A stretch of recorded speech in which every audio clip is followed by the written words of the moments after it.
My name's Naomi Ricera, and on behalf of the Ethnic Communities Council of Queensland, we thank you all for being here, for your community and for this session as well. Firstly, I would like to acknowledge the traditional custodians on the land on which we gather today, the Turrbal and Yagara peoples, and recognise their continuing connection to land, waters and communities. We pay our respects to elders past, present, and extend the respect to all Aboriginal and Torres Strait Islander people. If there's anyone joining us this evening, I'd also like to acknowledge all the community elders here as well. We are pleased to be joined by representatives from both the Australian Federal Police and the Department of Home Affairs. Without further ado, please join me in welcoming Bree Thompson from the Community Liaison Officer from the Department of Home Affairs. She's joined by Detective Sergeant Leanne McKinnon, sorry if I got that wrong, and Gillian as well. Thank you for both for being here. Sorry, all three of you for being here and for sharing the insights with all of us here present today. So let you know as well that there's a lot of translated resources on the topic of foreign interference. I'll touch on that in the presentation, but this one's in English, but there are other languages available should you need it later. So good evening, everyone. Thank you so much for coming. I guess my own housekeeping, at any time, if you're feeling uncomfortable, please feel free to pop out of the room or just stand up and wiggle. You know, I really want you guys to feel as comfortable as possible. This topic can sometimes be a bit triggering as well. So again, if you need to, please feel free to leave the room and let us know if you need to be connected to any mental health services. So on that slightly downer note, my name is Bree and I'm part of the community engagement team. So we're within the Office for Multicultural Affairs as part of the Department for Home Affairs. Sorry, that's a bit of a mouthful. I'm joined today by my colleague Gillian over there, my happy helper. Thank you so much, Jill. And I'd very much really like to thank ECCQ for helping us to bring this information session on community safety and foreign interference to you today. They've been wonderful, wonderful partners. I really appreciate everything they've done to bring us all together. Just to give you a brief idea of what our team does in the department. So there's community engagement teams all around Australia who manage the department's relationships with a wide range of cultural, religious and ethnic communities. We aim to be the bridge between government and community. Our role is to promote social cohesion through building trusted relationships with ethnic, cultural and religious community representatives. We share information about Home Affairs priorities, such as this one, programs, funding initiatives and grants, as well as whole of government messages on key issues around things like domestic and family violence, countering violent extremism, and national security, among many others. This is a challenge. The department is very, very large. I was talking to a lovely lady here this evening about some other issues that she brought up. I was like, I don't know what to do about that, but I'll try and find out for you. So that's really what we try and do in a nutshell. So our team received feedback about how the department's policies, services and programs are impacting communities as well as other social cohesion issues. So we work to ensure communities can provide direct input to government to inform future policy and decision making. I think we feel really privileged to be able to do what we do and that we have a government who actually supports something like this. More than 50% of the world now no longer live in countries with democracy. And I can only imagine that those countries do not provide this sort of gateway into government and the ability to raise their voices to key decision makers in government. So I think it's a real privilege. If you'll indulge me for a moment, it's NAIDOC week this week. And during NAIDOC week, we celebrate and honour the history, cultures and achievements of Aboriginal and Torres Strait Islander peoples. We acknowledge the traditional custodians of the land we meet on. Here in Mugajin or Mianjin, Brisbane, is the Turrbal and Yagara people. And we pay our respects to their elders past, present and emerging. And the theme for 2026 National NAIDOC week is 50 years of deadly. So running this week from the 5th to the 12th of July, this milestone theme marks 5 decades of the National NAIDOC Committee being an entirely Indigenous-led movement.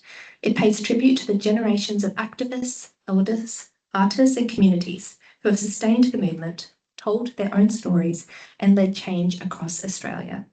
This week we listen, learn, and stand for truth-telling, respect, and self-determination.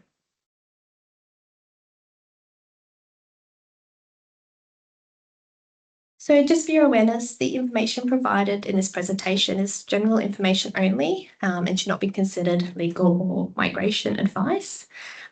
You should seek independent legal advice from a registered legal practitioner if you need it, and there's some suggested places to go on the slide there if you need it. And if you miss that and need it, come back to me after and I'll give you the links. All right. So today's presentation aims to explain foreign interference clearly, hopefully, to members of Australia's multicultural and culturally and linguistically diverse communities, who can unfortunately be at greater risk of foreign interference from countries who may try to use power and control over community members. This can be called community interference. We will explore what foreign interference is, how it differs from foreign influence, and what action has been taken by the Australian Government to counter it. Awareness of warning signs and access to report incidents enables people to protect themselves, and it helps law enforcement agencies to investigate.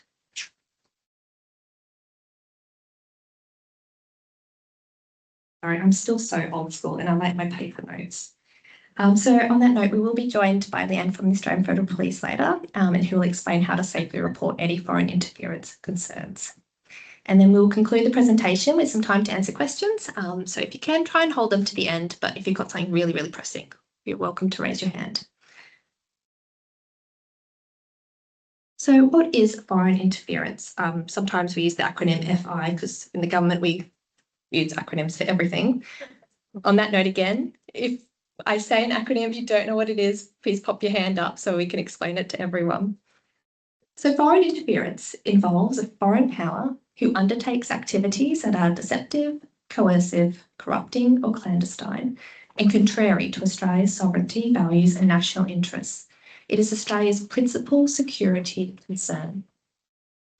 A foreign power in this context is the foreign government or an entity acting on its behalf. It is not the country's people and culture. Foreign interference can be really difficult to identify because it happens in the shadows across all parts of society. We have seen it directed at government employees, politicians, businesses, universities, and members of the communities going about their everyday life. Called communities have been identified as being particularly vulnerable to foreign interference. As I said before, this is called community interference. So these foreign governments may want to silence criticism of their government's internal and external policies, monitor the activities, whether offline or online, of members of called and diaspora groups. They may want to promote the views and politics of the foreign government, of their own government.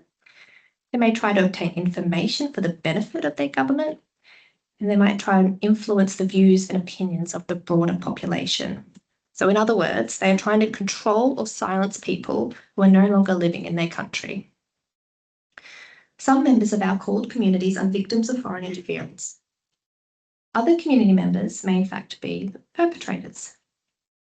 Others may be coerced to undertake foreign interference activity on behalf of a foreign government. Foreign interference is unacceptable and illegal in Australia. It damages the Australian way of life by reducing our ability to make our own decisions on matters of religion and politics, and being able to share those views openly without fear of retribution. Foreign interference can also undermine trust in Australia's democratic institutions and processes. Australians need to trust that properly elected officials are making and upholding the laws.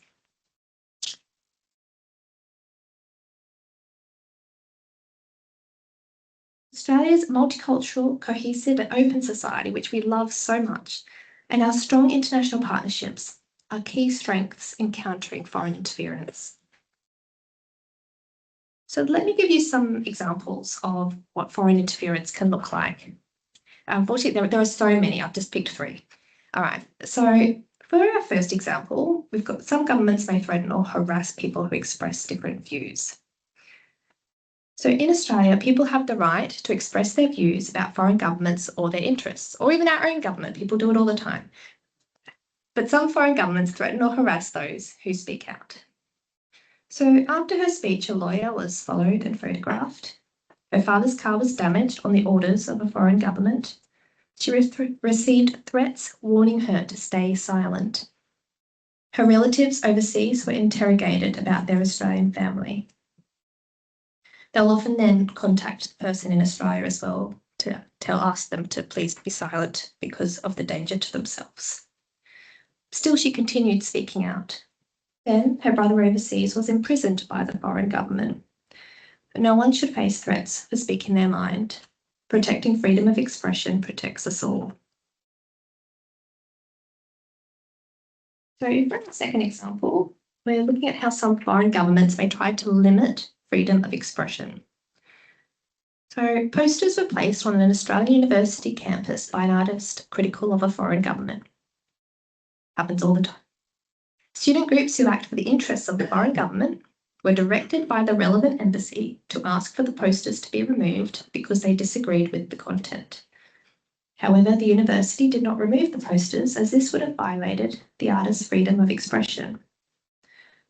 Freedom of opinion and expression is the right of every person to hold and express their own views and engage in behaviours without censorship by others, so long as they're legal. These behaviours can include freedom to discuss public affairs, freedom to hold opposing views to others, and freedom to engage in peaceful demonstrations and meetings. So it would have looked different if the artist who put up the posters was approached by people from perhaps their own diaspora group who disagreed with them and they had an open conversation about what they disagreed with. That's totally fine. We can engage in that kind of debate. We can disagree. But when they're acting on behalf of a foreign government as potential agents and potentially then feeding that information back to that government, then that's not okay. For our final example, a journalist published an article critical of a foreign government. Soon, a coordinated online campaign began to discredit and humiliate the journalist. The journalist's accounts were hacked, and personal information like their phone number and home address was leaked online. They were flooded with messages demanding they delete the article and apologise. Attempts to silence journalists threaten press freedom. Protecting freedom of opinion and expression protects democracy and helps keep the community informed. Okay, let's look at the difference between foreign influence and foreign interference. It can be a bit grey, it can be a bit confusing. So foreign influence is not a bad thing. Governments and other actors from around the world commonly make efforts to influence important issues and policies in Australia in a way which benefits their interests. The Australian government does the same in other countries, for example, through the Department of Foreign Affairs and Trade, DFAT. Mm-hmm. This type of foreign influence, when conducted in an open, lawful and transparent manner, contributes to our vibrant and robust democracy by ensuring that decision makers and the public are exposed to diverse opinions and voices from all sectors of society. The diverse opinions of community members, academics, the media, the business sector, non-government organisations such as ECQ even, as well as others, are a positive contribution to healthy and robust public debate. However, when foreign actors seek to exert influence in a way that is hidden or not transparent, this can have serious implications for Australia. Foreign interference goes beyond the routine diplomatic influence that is commonly practiced by governments.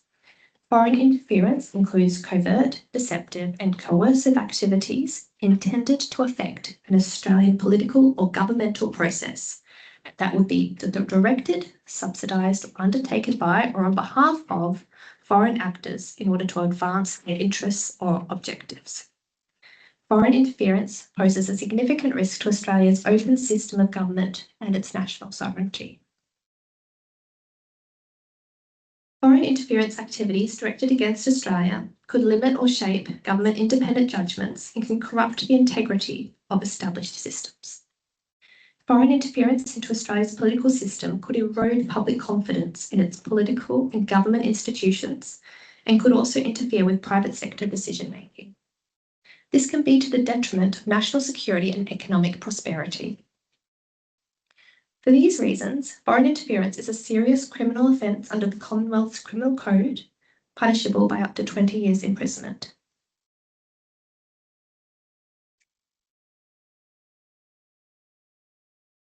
The image on the screen is from ASIO's annual report department from a few years ago, and it uses the classic, perhaps overused iceberg analogy. I see that iceberg everywhere in so many different contexts, to demonstrate the difference between influence and interference and spotlights how challenging it can be for the government to detect these activities. Can you see that all right? It's a little blurry. Yeah. It's a little blurry. I'll talk you through it. Okay. So we've got influence at the top and we've got interference at the bottom.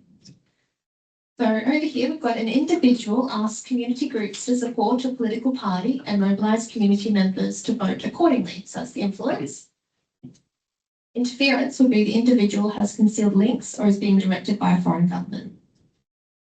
Over here, we've got a foreign entity lobbies an Australian decision maker to take a particular position or reach a preferred outcome. Influence. Interference, the foreign entity secretly encourages the decision maker to make a specific decision with inducement. That's moving again, apologies. We've got a foreign government employee encourages an individual to return to their home country. Okay. The foreign government employee threatens the individual to comply with their directive. That's something that recently came up in the annual threat assessment as well, with someone being pressured to return to their country of origin to face alleged corruption charges and being harassed about it. It's interesting. I'll talk about that later. Over here, we've got a foreign national invites and possibly funds an Australian political figure to a foreign country for a trade conference. That happens all the time. That's influence. Over here, the foreign national has been directed by a foreign intelligence service to arrange his travel to facilitate intelligence activity against the Australian political figure. Interference. A dual Australian foreign citizen provides a donation to a political party. It happens all the time. Influence. Dual citizens being directed by and providing a donation on behalf of a foreign government. That's interference. Sorry, it's a heavy topic, guys. So what can we do about it? Thank you. We might have all gone to sleep otherwise. I do read to my children a lot too, and I'm worried I've got that tone of voice where you might end up going to sleep. All right, so what can we do about it? Oh, Lordy. Yes, push it back in.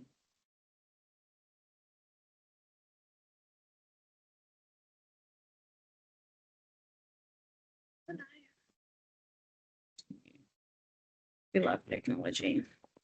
Always. Yeah. So we need to call our friends downstairs.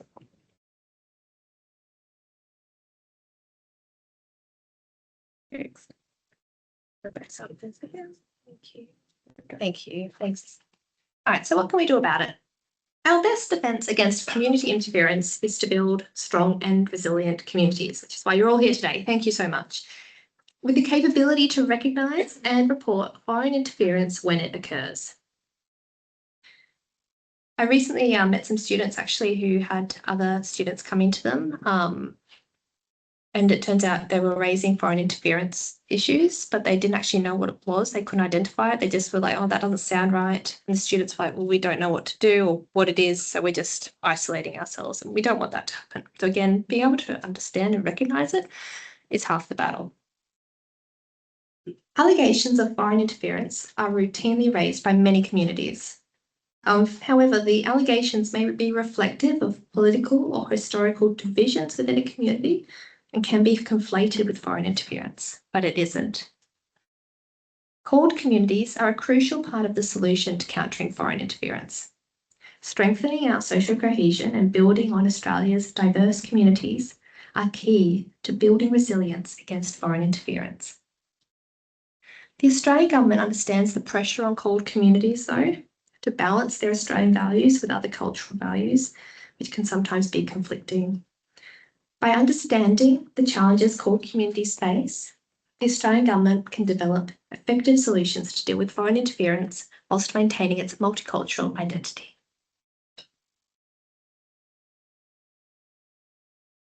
So what is the Australian Government doing about it?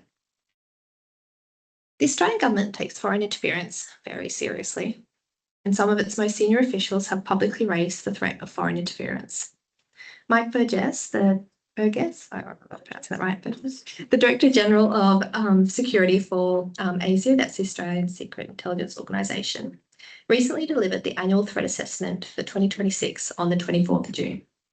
And he once again highlighted the threat of foreign interference. I gave that example before of the person who was feeling pressured to return by a foreign government. I'd recommend that you have a listen when you get a chance. It's available online if you just do a Google. It's as the issues he's raised have become a common theme in these annual assessments. The former Minister for Home Affairs, the Honourable Claire O'Neill MP, also famously gave an address to the National Security College in February 2023, which again you can see online, where she specifically called out a couple of countries who are perceived to be engaging in foreign interference in Australia. This was pretty unprecedented. Would you agree, Leanne? Yeah, it was very unusual. So again, I'd recommend having a look at that. So we've got very senior public figures publicly calling out these issues and publicly even naming countries who are perceived to be engaging in these activities. So the steps taken by the government to date include introduction of laws to criminalise foreign interference in 2018, appointment of a national counter-foreign interference coordinator within the Department of Home Affairs to coordinate whole of government responses to foreign interference, which is supported by the Counter-Foreign Interference Coordination Centre that has responsibility for coordinating Australia's policy response to foreign interference. The creation of a Countering Foreign Interference Task Force that is co-led by ASIO, Australian Secret Intelligence Organisation, and the Australian Federal Police. And that task force is responsible for investigating allegations of foreign interference, engaging in other deterrent activities. The government's also supporting court communities as part of a solution to countering foreign interference. And we need communities to tell us what they need in order to be supported. Government's established the Countering Foreign Interference Coordination Centre engagement teams across Australia to engage with different sectors to provide information on Australia's approach to countering foreign interference. I know that they're called CFIC teams. I know they've met with some of the people in this room today. Australia does not focus on any one country when dealing with foreign interference. Instead, it treats foreign interference as a threat that can come from any country because several different countries have been involved in this type of activity. I'd say more than several. Our focus is on strengthening the resilience of sectors of Australian society which are at risk from foreign interference.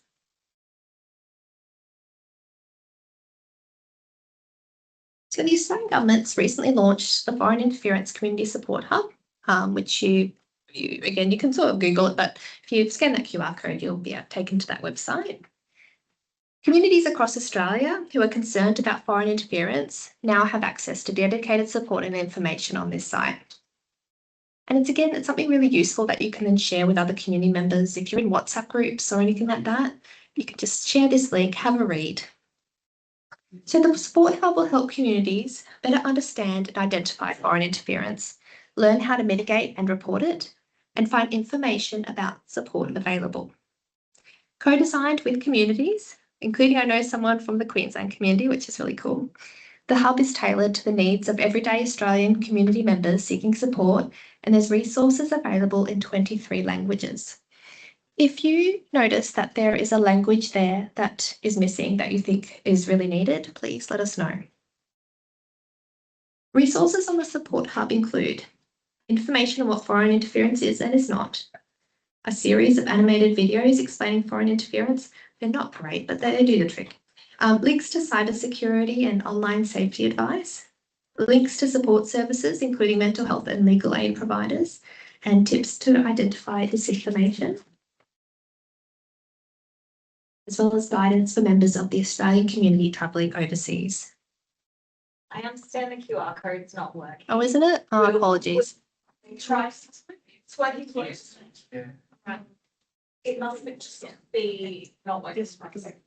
We've got dodgy phones. Foreign phone.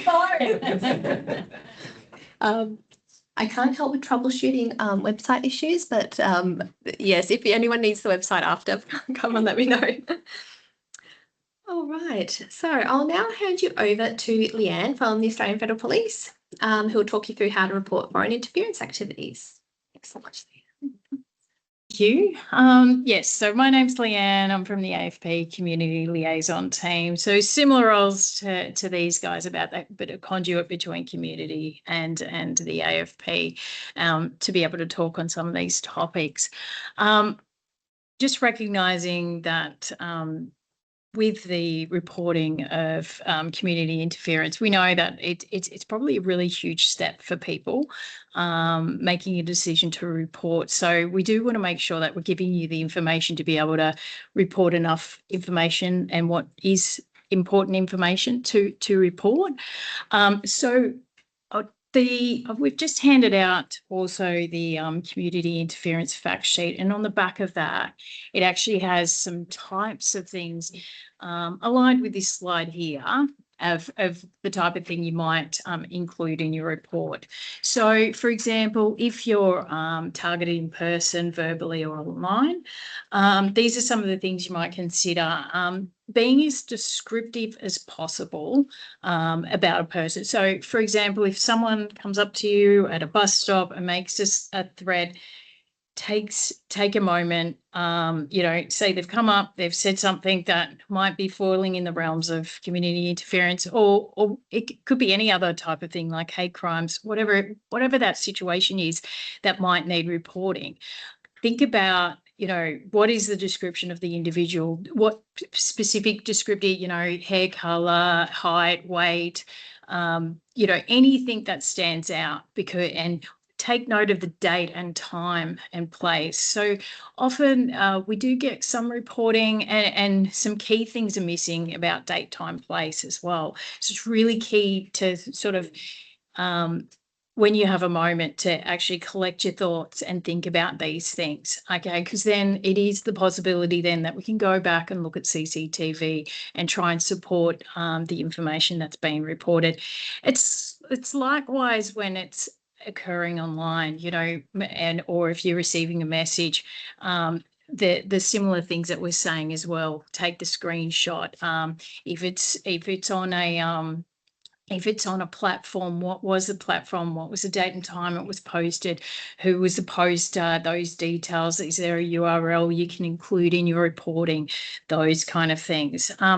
If there was a threat that you're receiving via the phone, if you can, if there's someone close by, get them to listen in and try and note down exactly what was said, because that could be the bit that's in debate later about, what was said over that phone call. So if there is someone close by that can listen in, get them to listen in, if you can.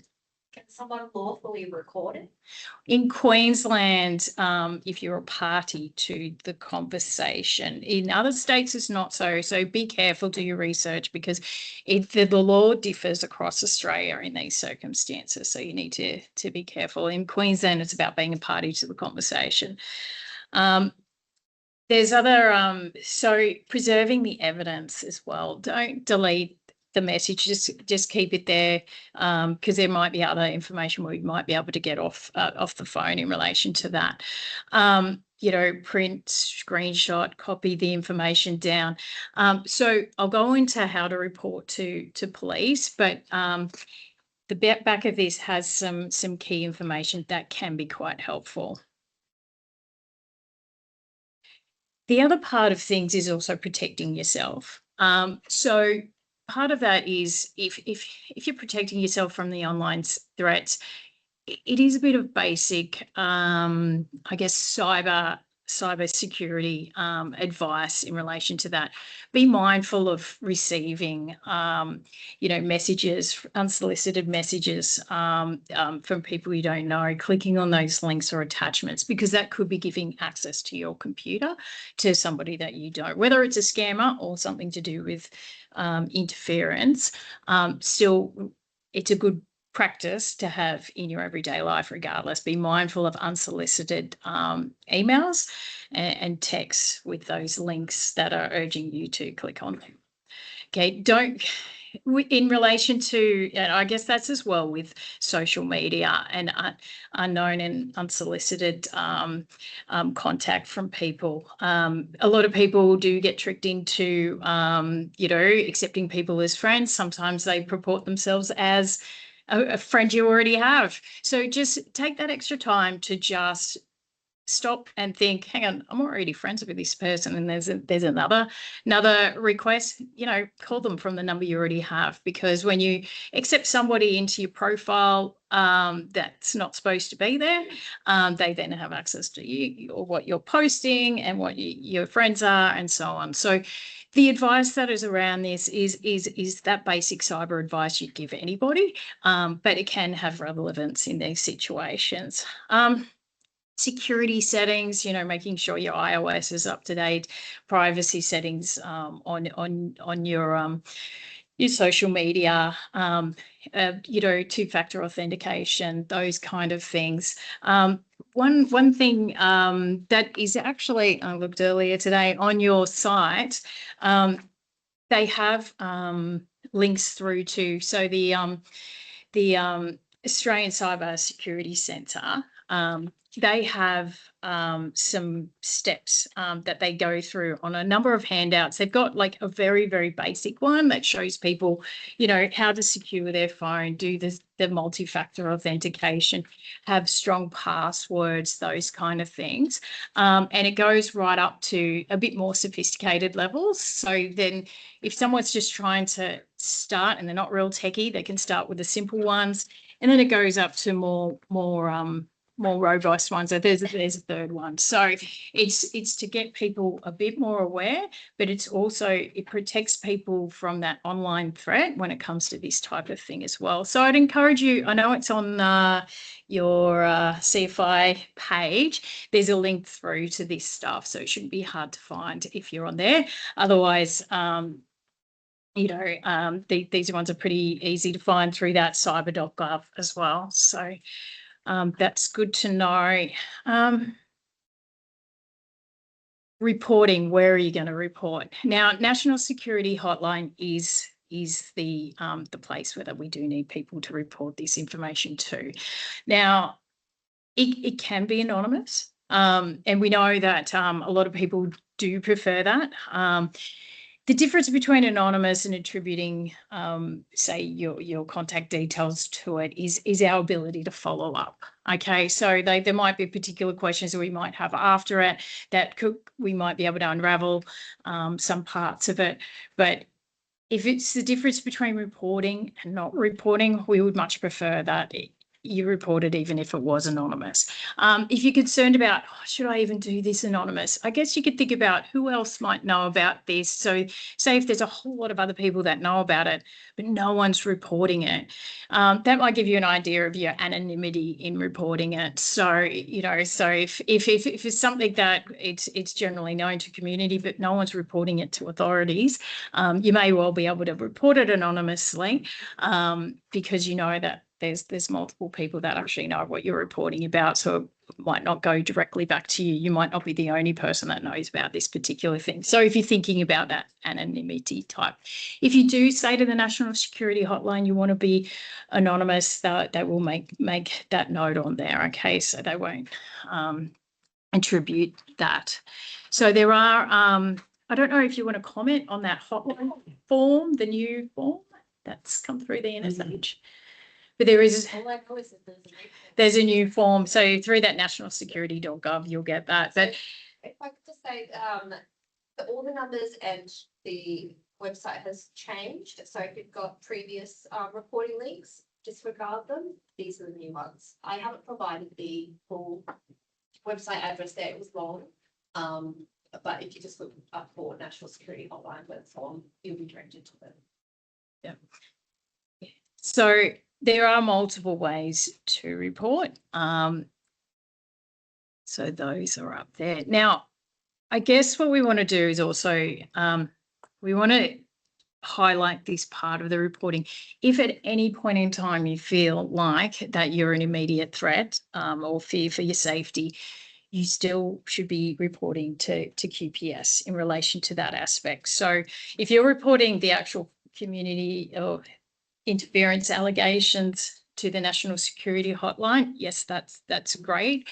But if you are in fear of your personal safety, please also contact QPS in relation to that aspect. So I guess depending on the urgency, you can do the police link, the 131 444, or if it's urgent, then the 000. Now, I guess what to expect. Now, this is a really difficult thing because people might not always get feedback, and quite often they won't. This is a really difficult thing for people, especially when they've gone to the effort of reporting. But please know that every piece of information goes towards the bigger picture and helps contribute to us understanding what's happening in community.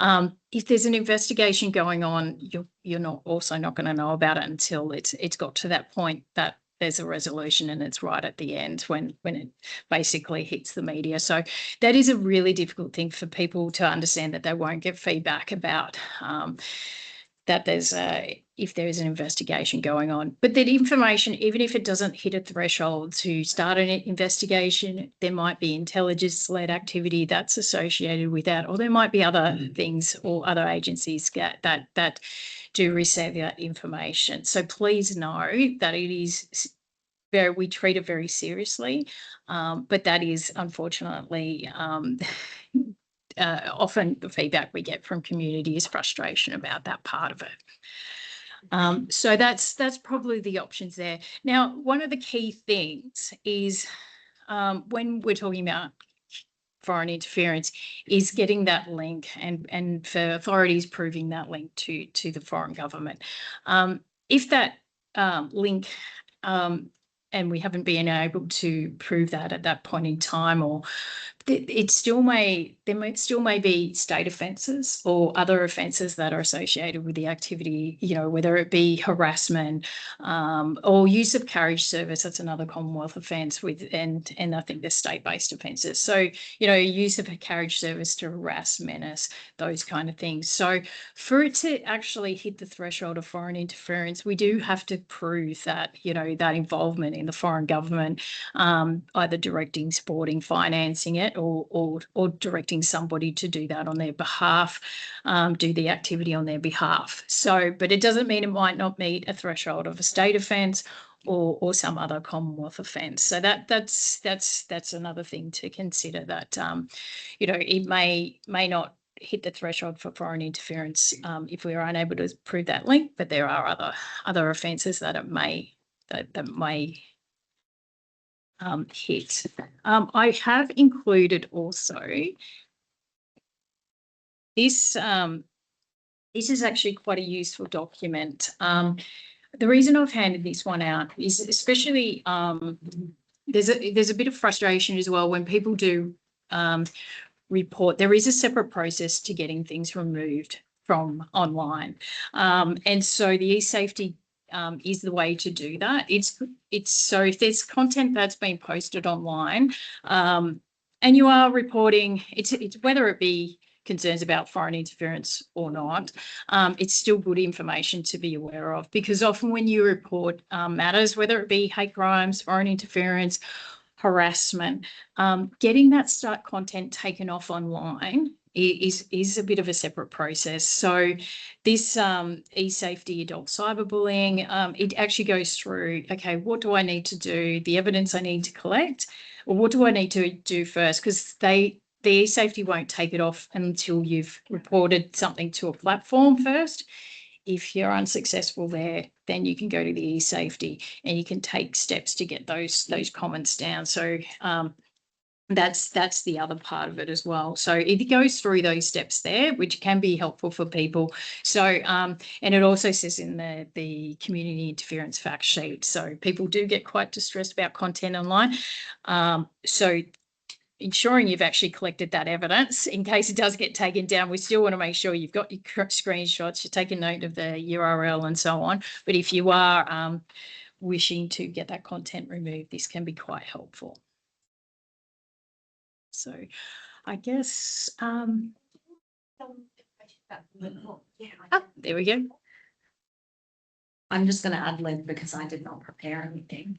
But just for a quick rundown of the online web form, which you can check out in your own time, it's I think it's enhanced the usability. So it's a quick 4-step process. It does say it takes about 20 minutes to fill in the form, and it won't auto-save as you're progressing. You need to complete all of the fields and submit, and I think it'll time out after 15 minutes and you'll lose the information. There's first step is there's 4 steps. Before you start, it's got a lot of information about submitting a foreign interference report. And look, you are better off reporting it even if you're unsure, but it does have a whole table about other matters and where you might want to report those things. So you can read through that and share that with communities. But if you're unsure, you're better off reporting it than not reporting it. Once you hit next, the second screen is privacy and security. So it will take you through mandatory declarations, and that's where you've got the opportunity to say if you want to be anonymous or not. There's also a second question about whether you want to be contacted about the report or not. I should actually just quickly say, in case someone's, I guess, safety or something is at risk, you can hit escape and it will immediately exit the web page and not save any information. That might be a key thing to let your community members know as well. Step 3 is filling in your reporting details, and it does have mandatory questions to pull a lot of the information that Leanne was touching on, the where, the when, the who, the how, and also things like, I think it prompts for were there vehicles involved and things like that. So that will prompt the user to put that detail in. There's radial buttons and you can say, yes, I know that information, and then it'll pop up with more fields. There are a couple of fields where you can put free text. They allow 2,000 characters, not 2,000 words. So you still want to be, I guess, clear and succinct, but descriptive enough. And then you'll go through the rest. Then you've got an opportunity to upload documents. Yeah. So it also says on each page as you progress through that if you need an interpreter, you can call TIS. It's got the phone number. But that would obviously be at that person's discretion as to who they feel comfortable supporting them with the form. 100% agree with you. This is in multiple languages. Yeah, that's it. The information. But there is the interpreting service they can call from the outset to report it. So, but 100%, it's challenging. If someone's got the opportunity or capacity to have someone assist them, great. If they don't, you're better off still reporting it, even if it's in another language. Yeah. Someone you trust. Yep, absolutely, someone you trust. There's also option for uploading your supporting documentation. So as Leanne said before, take your screenshots, take copies of whatever you can, upload it. It'll accept all different types of files and file sizes. And then the last prompt will be for you to submit the report. I haven't actually gone through there because I don't want to fill in the details of a fake allegation. So I can't tell you what the submit report page looks like, but I dare say it would give you an opportunity to check what you've entered.